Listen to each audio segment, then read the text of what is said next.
Well, hey, it may not be springtime, and that's evident by the temperatures, but you know what? Love is definitely in the air. Howard lost his heart, and for good reason, to some homemade pretzel rolls, and they are so good, you may just fall in love with them too, today at the Mr. Food Test Kitchen.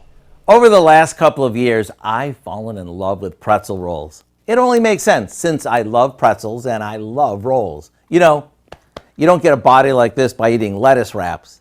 The problem is they're not always easy to find. So rather than searching for them or waiting until they happen to be back in stock, we came up with a shortcut way to make them that's super easy and amazingly good. We start by whacking a can of refrigerated biscuits on the counter. After separating them, we roll them into balls.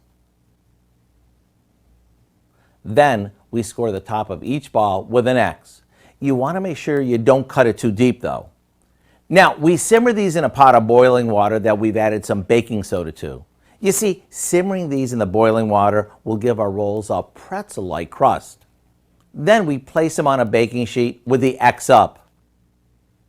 Brush them with a beaten egg and sprinkle on some salt. Once they're baked, what we end up with is the most incredible fresh-tasting roll ever. They're great as is or slathered with lots of butter. You can even use them to make a tasty Bavarian-style sandwich.